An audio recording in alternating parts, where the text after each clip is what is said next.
All right. Well, good afternoon, everybody. Thank you so much for joining us on this webinar today. It's so nice to see so many familiar faces and names. I really appreciate you joining us. I'm very excited to give this presentation. It's something that I hope you can tell I'm very passionate about. So let's get into it. There's a lot of material to cover in just a short hour. So let's see if we can get through. All right. Can everybody see my screen? Yes. Chrissy's nodding yes. Okay, cool. Well, welcome everybody to the SWAPTA webinar on frontline personnel safety and other important considerations. My name is Nicolas, and as you can see, I'm a captain with the Seal Beach Police Department in beautiful Orange County, California. So let's start right off. And if there's any questions, feel free to just raise your hand. I'll try to see it. If not, we'll wait till the end to answer it. Okay. All right, here we go. So before we start, I just want to make one note of the kind of the course content here. So we're going to go over some real world experiences with frontline personnel being assaulted and hurt. You're going to see some potentially triggering topics, but I share these with you not because I want to cause you any shock or distress, but because I want you to understand the realities of the nature of the work that our frontline personnel operate in every day. So that being said, if any of this is too much, if it's triggering to you, I 100% understand. There's no shame, there's no stigma. We're going to talk about mental health toward the end of the presentation, but ultimately your well-being is my priority, so please take care of yourselves. Just a few recent headlines that I found. So I came into the parking industry and now I'm certainly a parking nerd, and I have a Google alert for parking enforcement, and Google sends me headlines every week. And several times a week, I get headlines just like this: man attacks traffic agent who gave him a parking ticket in Brooklyn. This is a really sad case. This is Mr. Case. He was with the Marines, did 3 tours in Afghanistan, comes back, becomes an animal control officer, then a code enforcement officer. He marks a house, goes back to his truck, and then he's shot and killed while sitting in his truck. This city worker was beaten for writing a parking ticket. Dallas code officer robbed, beaten, and dodged bullets. Two men arrested in California after shooting at a parking enforcement officer. And this one's close to home. Teen swung axe, head stomped, and eye gouged a Fullerton College security officer. So these headlines come in my email every day, and it taught me something that was very concerning. But let me tell you how I got into parking and why I'm here today.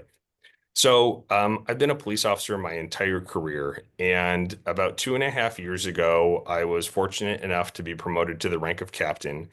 And when that happened, the chief said, "Surprise, Nick, you're in charge of 2 major initiatives. One is animal control. I don't know anything about animal control.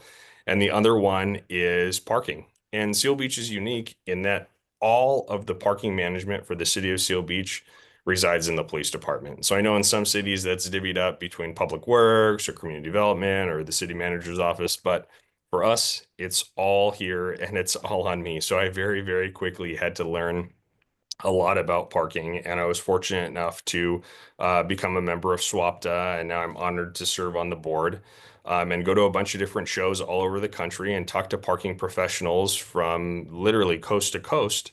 And one of the things that stood out to me was that there's no formalized training for our frontline personnel.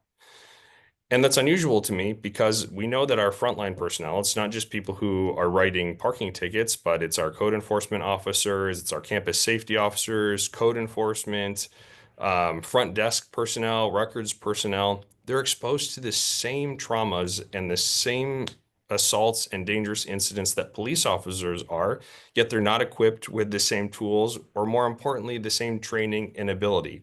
So my goal is to take what I consider just very basic officer safety techniques, which I was taught day one in the academy, and get that message out to our frontline personnel to help keep them safe. So that's why I'm here today. And I will admit, although I'm not tremendously passionate about parking, what I am passionate about is keeping our people safe. So that's why we're here. Before we begin, I want to talk about some terminology because I think words are important. One of the terms that I don't like to use is law enforcement, because when we refer to ourselves as law enforcement, that represents maybe a tenth of what we do. Really, we are community caretakers and we do so much more than just enforce the laws. We really police the community. On that same note, I don't like the term enforcement because that makes us seem like our only goal, especially in parking, is to write people tickets. But we know that a well-managed parking program should aim for compliance, not enforcement. And if there was ample parking spaces and good wayfinding and it was usable and people followed the rules, which we know they don't always do that, then we wouldn't need enforcement. So our goal should always be compliance, not enforcement. And then also, I don't like the term non-sworn or civilian staff because I think that minimizes the contributions that a very important aspect of our public safety team makes. And instead, I prefer to refer to them as professional staff members. So I'll try to keep that in mind as we go through this presentation, please. So here's our outline. We're going to try to get through the role of frontline staff, situational awareness and safety, customer service and de-escalation. We'll touch a little bit on some advanced concepts, and then I want to end on personal wellness and resilience. That being said, normally this is about a 1.5 to 2 day class, 8 hours each day, that I'm going to try to cram into the next 50 minutes. So this is a very, very high level overview of the training, probably a 30,000 foot view. And there's a lot more to go into on all of these, but I'm going to go through them very quick because I only have an hour. Ultimately, my goal is to give you and your frontline personnel the knowledge to keep you from becoming one of the headlines you showed. Also, a disclaimer. Nothing I tell you in this presentation is designed to address every single issue that your frontline personnel may face. These are strategies and recommendations and best practices, but again, they're not universally applicable. You have to understand that this training is designed to supplement, not replace the training that your agency or department provides. And always refer to your department's policies and relevant laws in your jurisdiction. If you follow your agency's policies, you'll be well in line with training and laws, okay? Okay, so what is the role of a frontline personnel? And for this presentation, because we're at SWAPTA, let's keep it just to parking for now. So why does frontline parking enforcement personnel, why do they matter? Well, their job is more than just whatever. So before I became a police officer, I went through training and I had to pass a bunch of tests and a background investigation to become an emergency medical technician. And I love that job. I thought it was so cool driving around in an ambulance, lights and sirens. I remember I'd always try to drive by glass buildings just so I could see my reflection in the ambulance because I thought I was so cool. And I helped deliver babies and I did CPR on people and I watched people take their last breaths. And I remember when I tell my friends and family about it, they'd say, "Oh, you're an ambulance driver, right?" But my job was so much more than just driving an ambulance. Well, what do people think about our frontline parking enforcement? They think their role is just to write parking tickets, right? Just to be a meter maid, just to make people ruin people's days. But that's not the case. Their jobs are so much more than that. So let me put it a different way. What do you need for a flame? You need oxygen, fuel, and heat. And if you take any one of those things away, the fire goes away, right? The fire goes out. How do fire extinguishers work, right? They reduce the available oxygen to the flame, and then the fire goes out. Well, in order for a crime to occur, you need the same three things.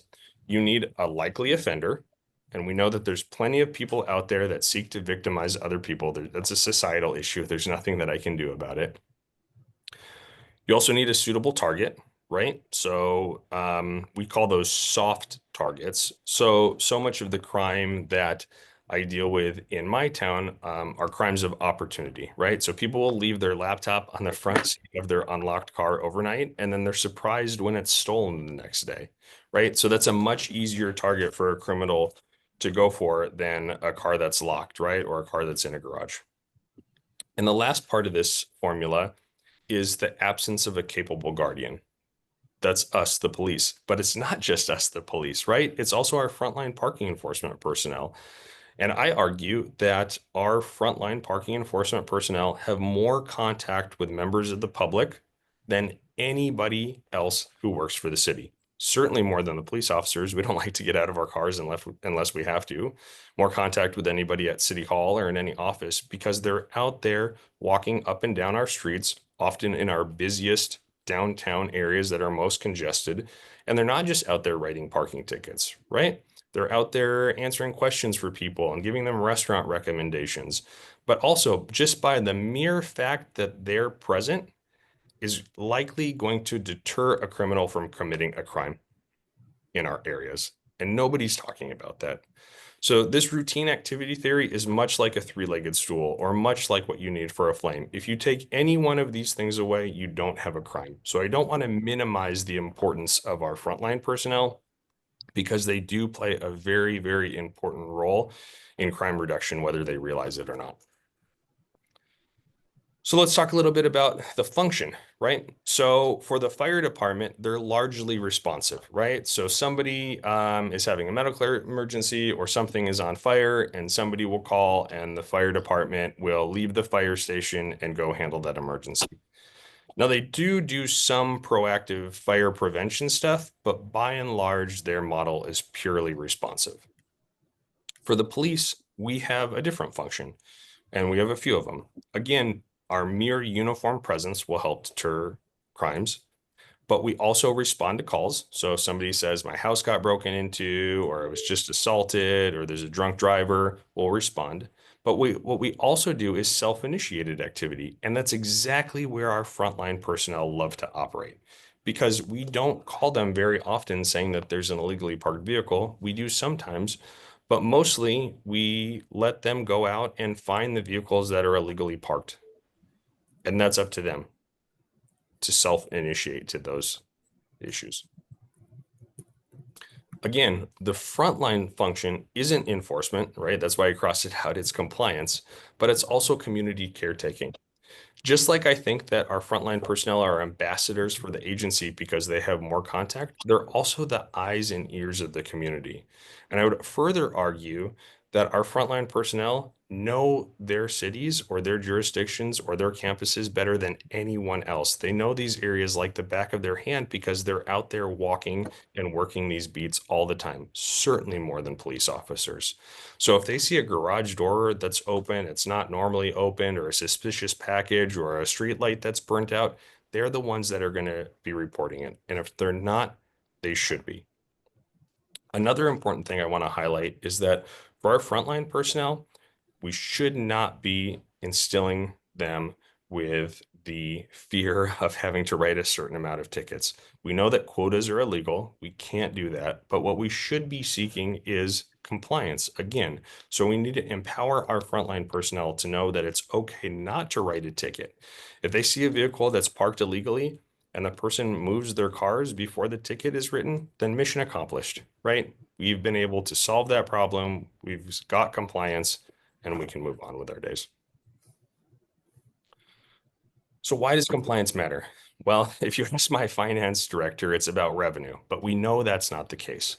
Compliance matters because we want to make sure that fire lanes are kept open for emergency vehicles and that disabled spaces are open for people who need them. And then further, I'd say it's important for economic development because if our downtown areas are so congested because people aren't following the rules that there's no turnover, then our downtown businesses are going to fail. So all of these reasons are why frontline personnel matter. And I don't know that anybody is telling them these things, which makes me sad because they work really, really hard and we need to empower them to tell them that their job is valued and important.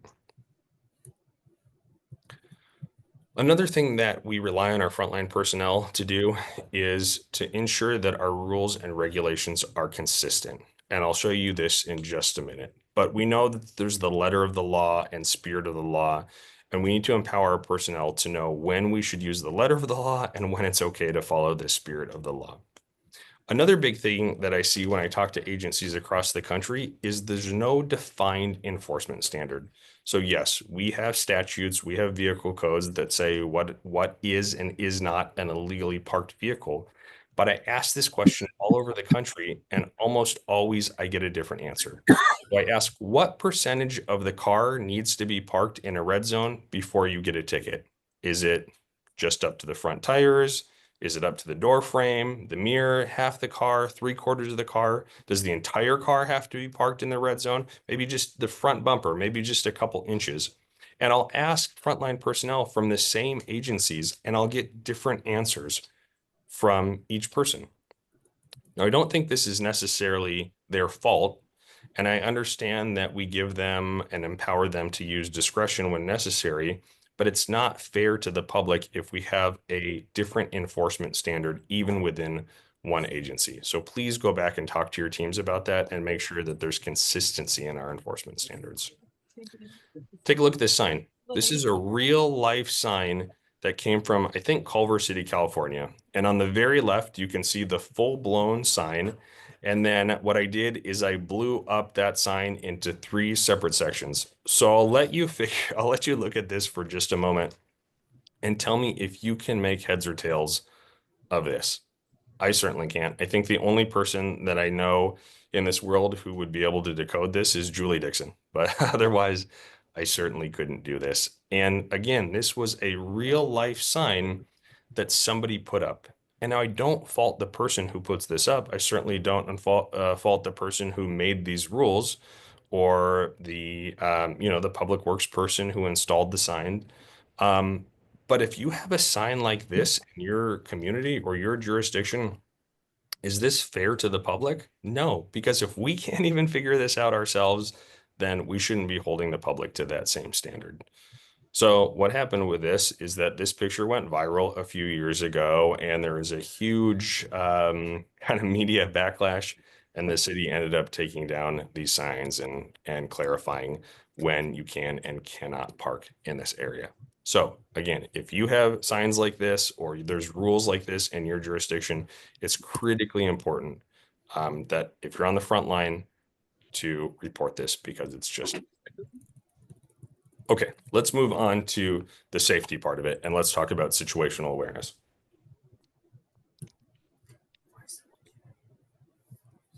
Watch this video.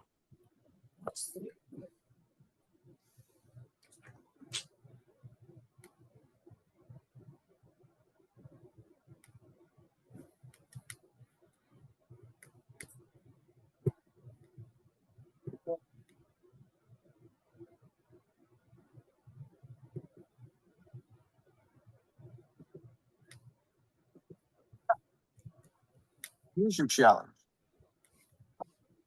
How many people in orange shirts get subs? Go.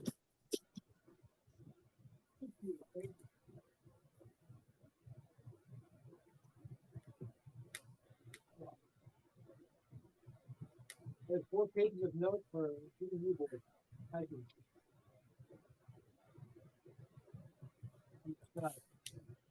7 people in orange shirts got subs.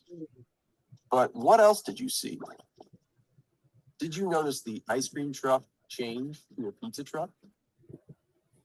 Did you notice the glasses? What about the man leaving the suspicious package next to the truck? Your next challenge, be aware of your surroundings. If you see something suspicious, say something to local authorities. All right. Has anybody seen that video before? It's been floating around the internet for quite a while, but I show it because that's exactly what situational awareness is all about. And that's what we're asking our frontline personnel to do. We're asking them to pay attention to so many different things at the same time. And it's not natural. It's not what we do as humans, right? We're trained to just pay attention to the things that are in front of us. So that being said, there's some color codes that I use to illustrate a point. So let's say that you're at home, just hanging out on the couch with your dog, watching a movie, everything's relaxed, maybe you're having a cocktail, you're probably in condition white. That means you're completely relaxed, unaware of your surroundings, and just chilling, right? Now, escalate that to yellow. Yellow means you're situationally aware, you're relaxed, yet you're maintaining an alert mindset and you're aware of what's going on in your surroundings. The next level above that is orange. Now you're in a heightened state of awareness because something doesn't look or feel right. And then red, you know when this happens to you. That surge of adrenaline flushes through your body and you get that fight or flight response and you're ready to go. So let me give you an example of what happened to me recently. I was walking my dog down the street in my neighborhood. It's a lovely neighborhood and probably mostly in condition white. And, as I kind of get off of my block, maybe I'm paying attention to what's going on a little bit more. I'm looking for traffic. So now, before I cross the street, I'm probably in condition yellow. I'm relaxed, but I'm still alert. I want to make sure that I don't get hit by a car. Then halfway down the block, I see another dog that doesn't look super friendly and is off leash. And I don't see an owner or a person controlling it anywhere around the dog. So now I'm starting to pick up on this dog, right? I'm now in a heightened state of awareness because this dog who's off leash, who doesn't look very friendly, yeah, now I'm in condition orange. And the moment that dog sees me, starts to growl, the hair on the back of its neck stands up and it starts running toward me. Well, now fight or flight, ready to go. So now that you understand these color codes, what condition do you think we should be operating in as frontline parking enforcement? The answer is probably yellow, maybe even a dark yellow. We're relaxed. We're not stressed out. And again, I'm not asking you to be paranoid. What I am asking of our frontline personnel is just to maintain a level of alertness and situational awareness so you can pay attention to what's going on. So that when you see that dog crossing the street or you see that dog that doesn't look very friendly, you're going to be able to go from orange to red a lot faster than your brain is going to be able to process going from white to red. So I hope that makes sense. Just some tips for personal safety and situational awareness. Again, pay attention to your surroundings. Scan left to right. If you can, while you're working, try to alter your travel routes. I know exactly where every police officer in Seal Beach is at 6:30 because briefing ends, and guess what? They all go to Starbucks. I know exactly where they're going to be, and I hate for anything bad to happen because they're all going to be right there. Another thing is put your phone away. How many devices do we carry, especially for frontline personnel, right? They have their personal cell phones, they have apps, they have handhelds, printers, the computers in their car. All of these things serve as distractions. And we've all seen those funny videos of people who are so focused on their phones or screens in front of them that they walk into a sign or walk through a glass window.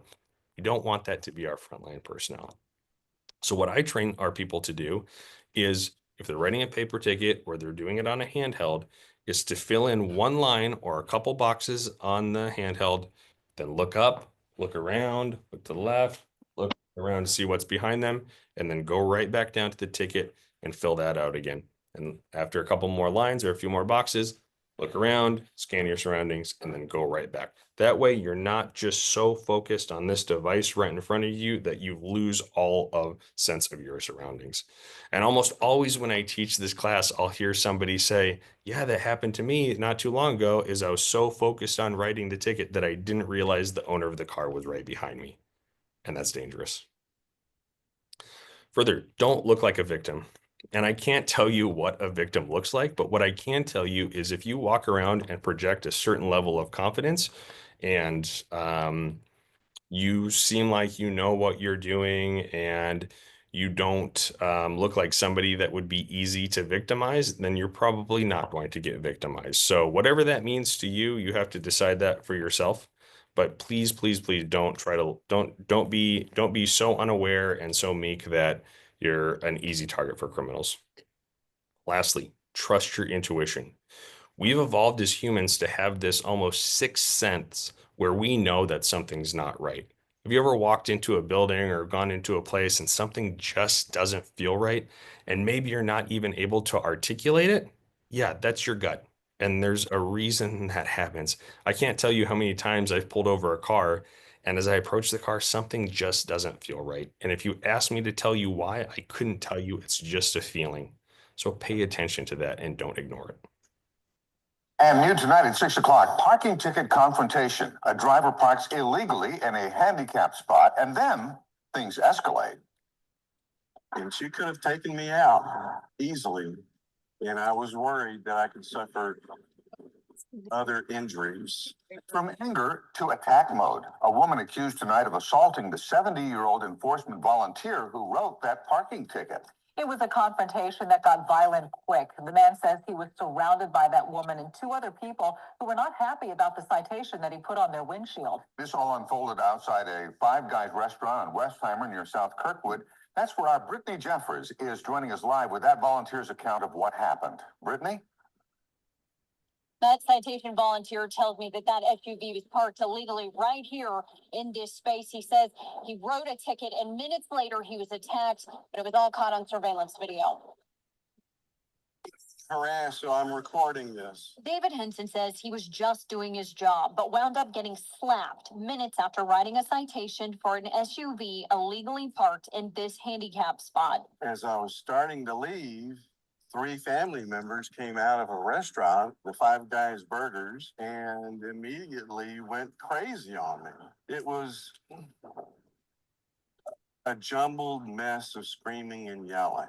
Nearby surveillance cameras and Henson's own cell phone show the struggle. They would take the citation off the windshield and throw it on the ground. I would pick it up and stick it back. They surrounded me and pushed me up against their SUV. Henson says that one of the women grabbed his citation book, and surveillance video shows when she started swinging. He was walking around going, "Come on, let's fight." And I kept retreating all the way back to my truck. When I got to my truck, she, with an open hand, slapped my face, and that's when I called 911. Deputies with Constable Ted Heap's office arrested 19-year-old Jade Williams, and she's charged with misdemeanor assault. Although Henson has scratches and a sprained knee, he says he'll be back on the job soon. I may be down for a couple of days, but I'm not out. And the city of Houston did issue a response to this, telling me they were very upset to hear about what happened to Mr. Henson, and they have reached out to him. Now, by the way, if you are issued a citation for parking illegally in a handicap space, if you don't have the proper plate or tag, that's a $500 fine. Reporting live. Okay. A lot to unpack here, and we're going to watch this video one more time, and then I'm going to give you my commentary on this, because there's a lot of lessons learned from this video and a lot of things that we should not. And here tonight. Now, before I say this, I want you to know that I'm going to be very critical of the way that this frontline parking enforcement gentleman conducts himself, but I'm not faulting him, because I would bet my next paycheck that he's never been through this kind of training before, and nobody's ever had these conversations with him or told him, like, I'm going to tell you all everything that's not right with this video. But do you know what the most shocking thing is to me about this? It's not that he's assaulted. It's not that he picked up the ticket and put it back, picked up the ticket, put it back. It's that he's a parking volunteer. Would any of you guys do this for free? I certainly wouldn't. Okay, here we go. Let's watch this one more time. 6 o'clock, parking ticket confrontation. A driver parks illegally in a handicap spot and... Okay, first thing, what is the crime here? What's the violation? It's parking in a disabled spot. Is that the crime of the century? Did somebody get murdered? Is it worth it for this? No, it's a parking ticket. It's an infraction. At the end of the day, all it is an infraction. Then things escalate. And she could have taken me. The next thing. Does this guy look like a professional at all? Does he look like somebody that you don't want to mess with? He's not even in a uniform. And again, I can't fault him because he's a volunteer and he's doing this out of the kindness of his own heart, but none of our personnel should be wearing this. There's nothing that identifies him at all in his official capacity other than a reflective vest and a lanyard. Plus, he's wearing shorts and a button-down t-shirt. It just doesn't look good. It invites somebody to attack him. Yeah, easily. And I was worried that I could suffer other injuries. From anger to attack mode. A woman accused tonight of assaulting the 70-year-old enforcement volunteer who wrote that parking ticket. It was a confrontation that got violent quick. The man says he was surrounded by that woman and two other people who were not happy about the citation that he put on their windshield. This all unfolded outside a Five Guys restaurant on Westheimer near South Kirkwood. That's where our Brittany Jeffers is joining us live with that volunteer's account of what happened. Brittany? That citation volunteer tells me that that SUV was parked illegally right here in this space. He says he wrote a ticket and minutes later he was attacked, but it was all caught on surveillance video. Harassed, so I'm recording this. Okay, here's my next issue. I hope that all of your agencies are issuing body worn cameras to your personnel. If not, you should be, for a few reasons. But I think just the mere fact that somebody knows they're being recorded makes them less likely to commit a crime against one of our frontline personnel. Now we can see that both of his hands are occupied. He's holding his cell phone in one hand and either a ticket or his ticket book in the other hand, which means he doesn't have any hands free to defend himself if he gets attacked. And also, he's way, way, way too close to this person. If you're ever within arm's distance of a person, you're too close to them, especially during an angry confrontation like this. David Henson says he was just doing his job, but wound up getting slapped minutes after writing a citation for an SUV illegally parked in this handicap spot. As I was starting to leave, 3 family members came out of a restaurant, the Five Guys Burgers, and immediately went crazy on me. It was a jumbled mess of screaming and yelling. Okay, few things. None of us here should be subjected to a jumbled mess of screaming and yelling. Next, he'd written the ticket and he was about to drive away. So mission accomplished, right? If that's what he was there to do, to take enforcement action, he's done. And why did he come back? Especially now that there's 3 people all on the same team, all family members, right? Against him, he'd already done it. So there's no reason why he needed to stay there at all. Yet he did. Nearby surveillance cameras and Henson's own cell phone show the struggle. They would take the citation off the windshield and throw it on the ground. I would pick it up and stick it back. They surrounded me and pushed me up against their SUV. Okay, do we care that they take the ticket off the windshield and throw it on the ground? Does it matter? No, of course not. It makes no difference whether or not that ticket remains on the windshield. So if he still hadn't driven away and they threw it on the ground, leave. Who cares? Who cares? Next, he put himself in a position where he was surrounded. Look at his body positioning here. There's a car on this side. To the rear of the car, there's traffic. To the front of the car, there's probably a curb, and you don't want your back to be from a curb or you could trip. And then the rest of the way, the only way out is behind him. So he's got almost no avenues of escape as he's being surrounded. This is a terrible position to find yourself in, especially during an angry confrontation. Henson says that one of the women grabbed his citation book, and surveillance video shows when she started swinging. He was walking around going, "Come on, let's fight." And I kept retreating all the way back to my truck. When I got to my truck, she, with an open hand, slapped my face, and that's when I called 911. Okay, too little, too late, right? Number one, you shouldn't have got out of there. These are called pre-assaultive indicators. We'll talk about that in a second. It shouldn't have come as any surprise to him that he was going to get slapped. But he never called for help or backup until the point that he got slapped. All of this is wrong. And again, I don't fault him for this because he's never been through this training, but we can use the lessons that he had to suffer through so that we make sure our personnel don't suffer the same fate. Okay, this next video is going to happen quickly, so just pay attention here. Oh, before we do that, let's talk about pre-assaultive indicators like we just talked to. These are things that you've seen every day. You just might not know that you need to articulate them or pay attention. So if you're talking to somebody or you're making contact or you just wrote a ticket on a vehicle and they're tightening their fists, they're clenching their jaws, they're scanning, looking for other people, sudden changes in breathing, flared nostrils, tense or rigid body language. These are all pre-assaultive indicators. Behavioral, if they start to raise their voice, if they're either unfocused or they give you that very, very direct stare. If they repeat phrases, "Why'd you write the ticket? Why'd you write me a ticket? Why'd you tow my car? Why'd you tow my car? Why'd you tow my car?" And they drop that social facade that we all walk around in every day, then these are clues that you're going to get assaulted. Now, I put these next two in bold because suddenly if they're very, very angry and upset, and then they get quiet and calm, that doesn't mean that they were able to de-escalate themselves. You know as well as I do, you can't go from 100 back to 10. That takes some time. It doesn't happen like this. That means they're trying to trick you because you are going to get assaulted. That's exactly what they're doing, and I've seen it happen 100 times. A few other things. Take a look at your environment. What could be used around you as a hazard, right? Do they have a cane? Can they take your ticket book from you and hit you with it? And then what we teach from day one in the police academy is watch the hands. The hands are what kill. So if you can't see their hands, if their hands are in their pocket, or they're concealed, or they're digging for something, or they're digging around in the car, that needs to be a huge, huge red flag that you need to get out of there and get out of there quickly. That being said, if we know these things are coming, we can de-escalate it. And there's a few different ways how.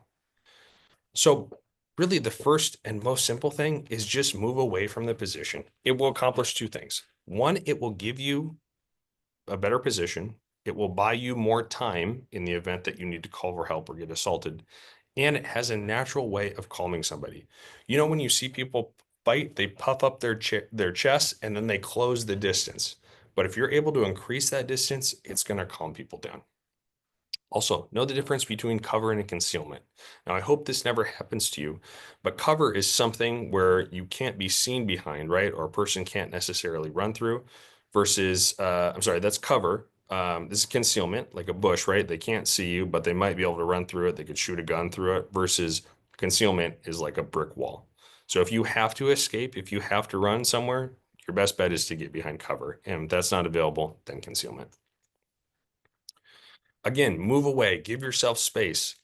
If somebody is getting increasingly agitated, keep your tone and body language as neutral as possible. Don't let them escalate you because now you have two people who are operating up here instead of one person being very upset and the other person, hopefully our frontline personnel, being called. If they're asking you, if they're challenging you, or they're saying disparaging things, you don't have to take that. You can walk away. It's okay to walk away. You can also say things like, "Sir, I'm happy to explain the process of how you can contest the ticket, but I need you to stop yelling."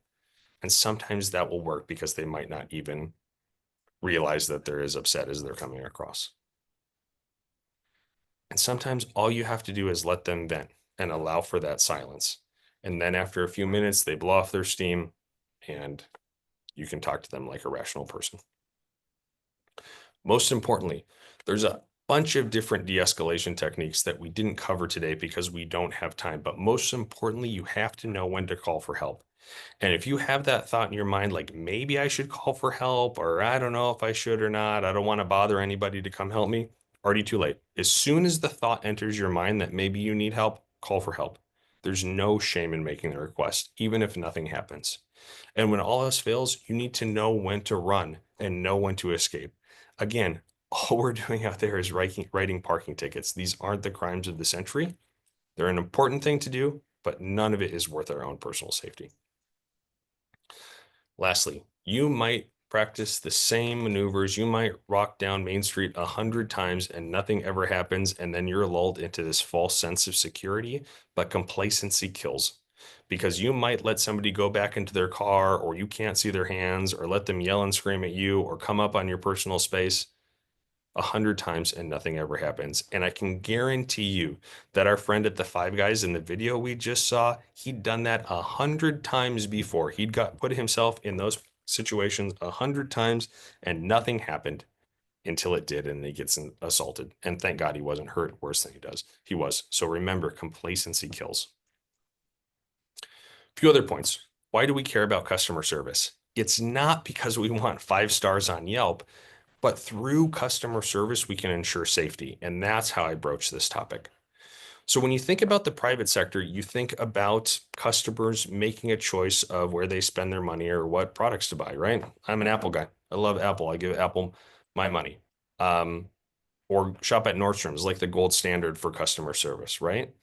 But in our line of work, nobody is ever happy to receive a parking ticket or get their vehicle towed. In their mind, good customer service means making the ticket go away. But obviously that's not the case. We can't do that.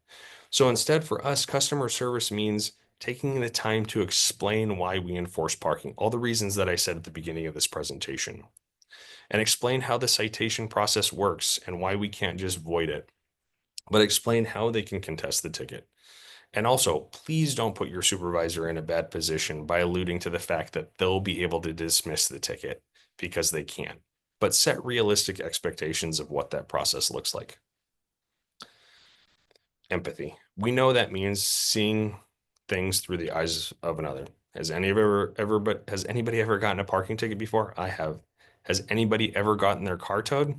It sucks. It's a terrible thing. And I promise you, if that happened to you, you are probably just as upset as anybody that we're dealing with.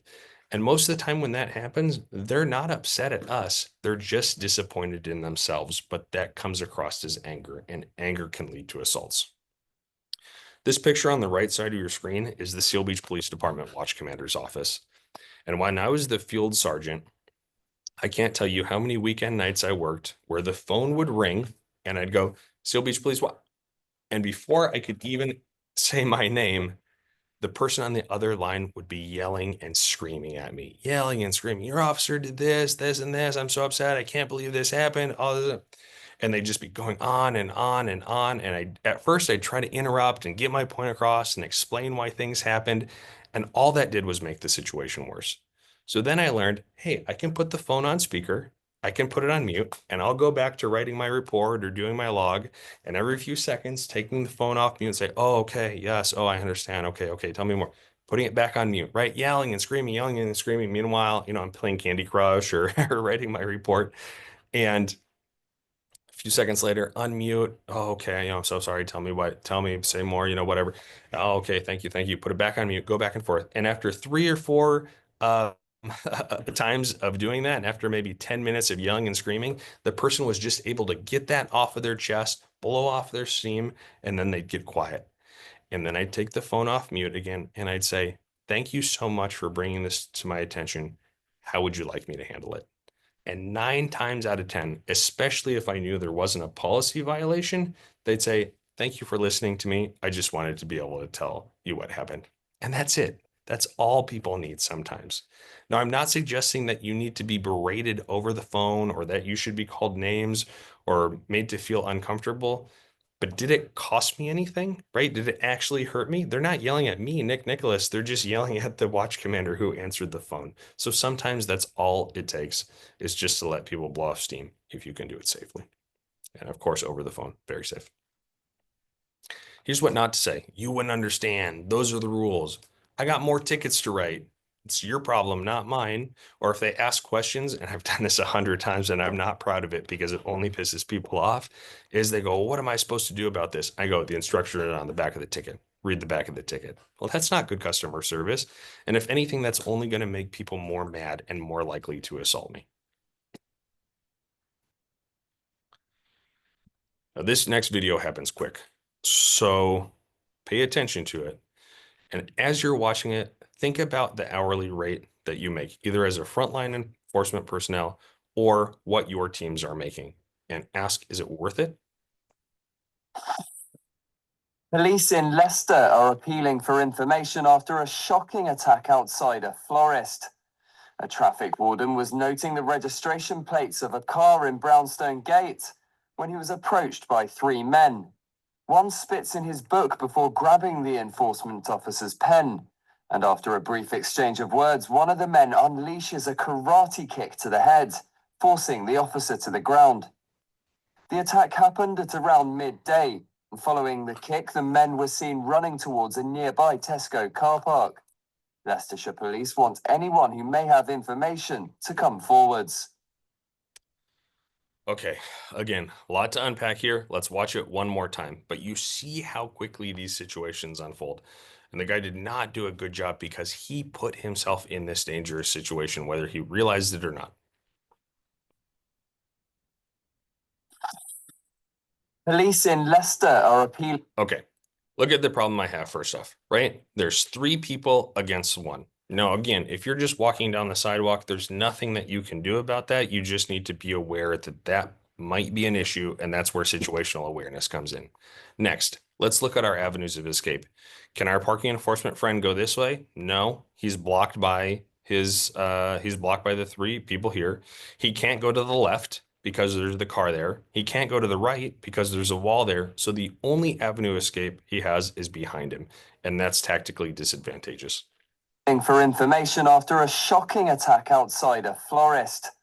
A traffic warden was noting the registration plates of a car in Brownstone Gate.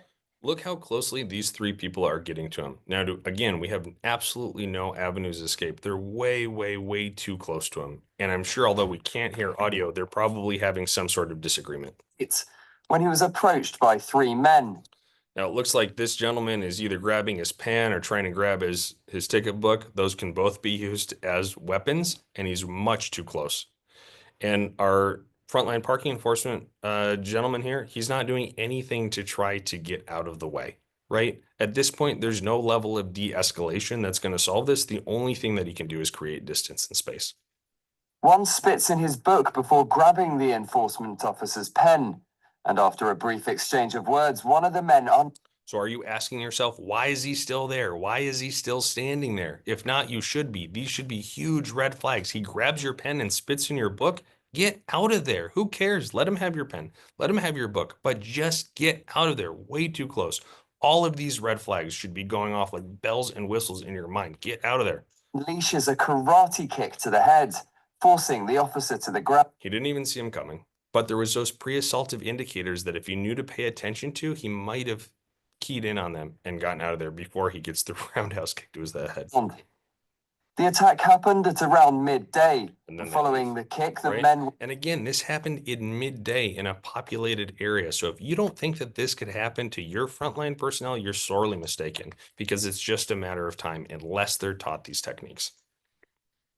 A couple other things for vehicle operations I just want to point out. Again, follow your agency's policy, but I always advocate for passenger side approaches, especially, you know, if there's traffic on the left side of the car. The VIN is located on the left side. If you need to get the VIN, you can, but I always tell my people it's not worth getting the VIN if it means it's going to put you into an area with heavy traffic.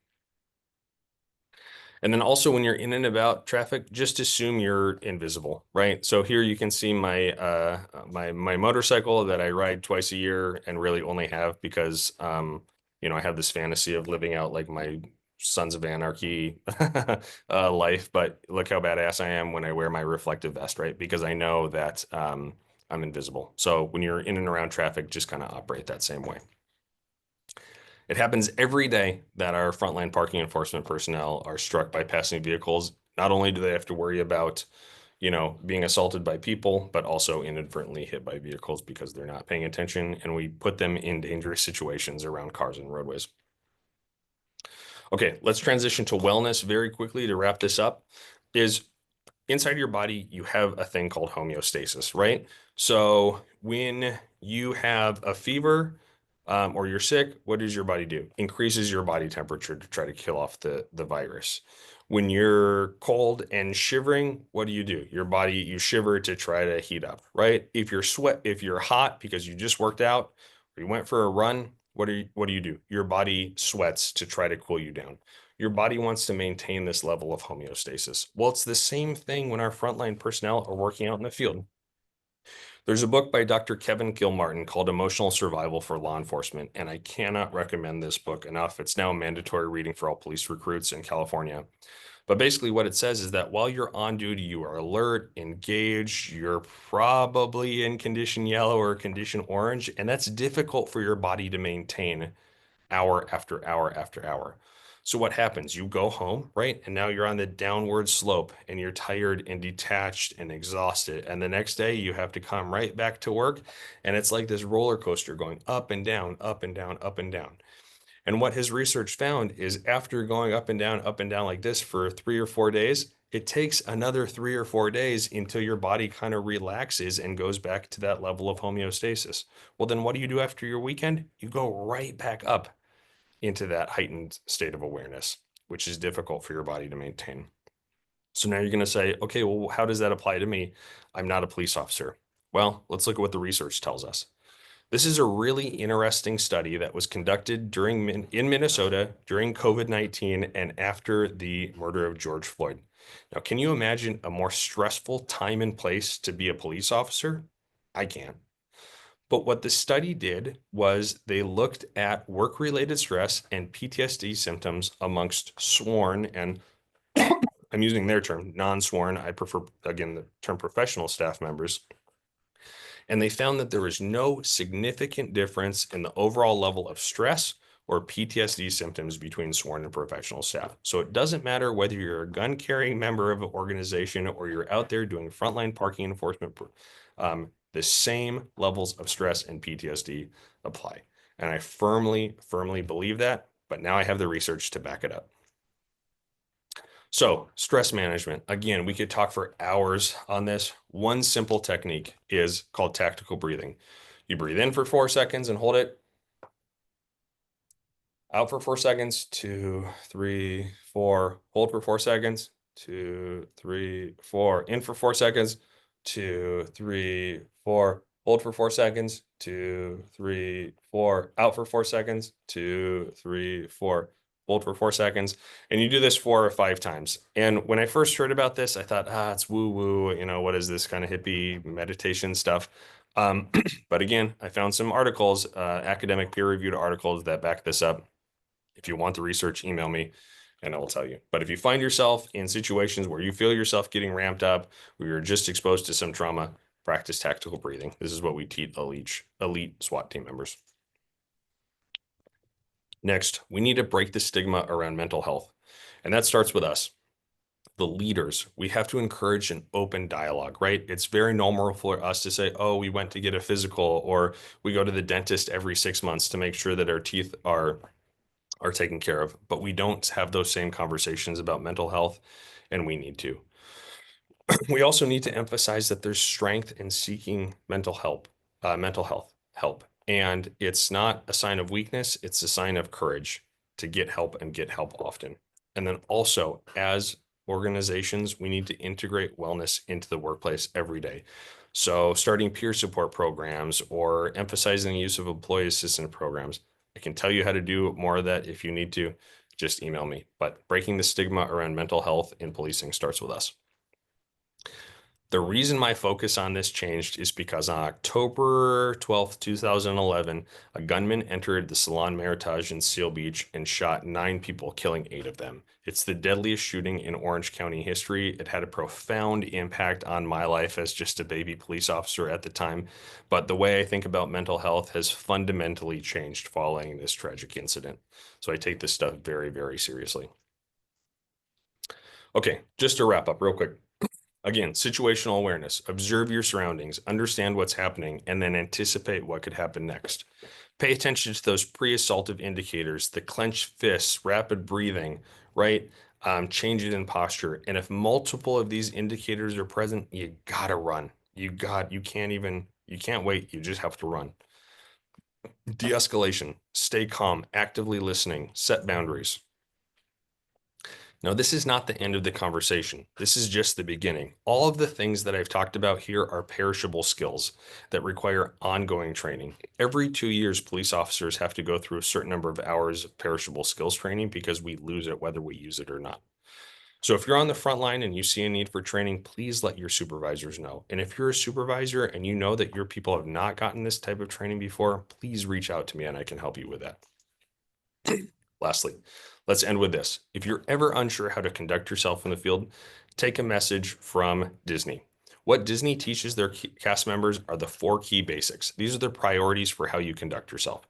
Your number 1 first priority at work is your safety. And it's not just your safety, it's your partner's safety and the community's safety. The next thing is courtesy, right? All of this goes out the window. It doesn't matter how many tickets you write if you're being discourteous or rude or delivering poor customer service. That's the next top priority. After that is show. And for Disney, that means not seeing Mickey Mouse walk around with his head off. But for us, again, we're representatives of the agencies that we work for, either for the companies or for the cities or the universities. And because we're ambassadors and because we have more contact with the public than anyone else, we need to maintain that. We need to be proud to represent the agencies we work for. And the very last priority should be efficiency. Again, it's not how many tickets you write, but it's about all of these other things, and safety absolutely comes first. Now, take it from me. It doesn't matter what your job is, but your work is vital to keeping the community safe, orderly, and running smoothly. Your professionalism goes unnoticed all the time, but the work you do makes a difference in the lives of those you serve. And if you haven't heard it from anybody else, hear it from me, the captain of the police department, but I'm telling you how important your job is. Last thing.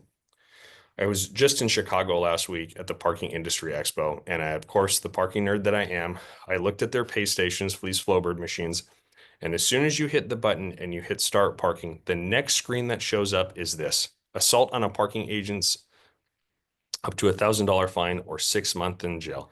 This screen shows up for 5 seconds and you have to see it. There's no way you can skip it. You have to look at this screen for 5 seconds before you can even put in the plate. So what does that tell you? That tells you that assaults on parking enforcement personnel in Chicago are happening so often that they have to put on this screen. And it's because training like this does not exist. And I don't fault any of them, but they need to have these training, and this conversation needs to be happening more and more. So I am so grateful for SWAPTA for allowing me this hour to spend with you. I'm so grateful that you decided to take an hour out of your day and sit with me. And I really, really hope that you got something out of it. But again, this is such a high level overview that if you have any questions or you want to chat or something happened in your jurisdiction and you don't know how to handle it, please, please, please email me. My email address is on the bottom of the screen. It's also on the SWAPTA website. So with that, I will stop the sharing, and we just have a minute or two left, and I'm happy to answer any questions that anybody might have. I'll also put my email address here in the chat for you.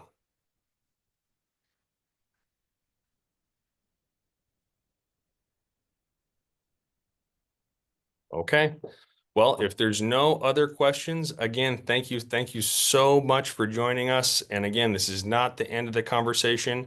And I hope to see you all either at the SWAPTA mid-year training or at our conference at the Golden Nugget in October. So peace, everybody. Thank you. Thank you so much. Thanks.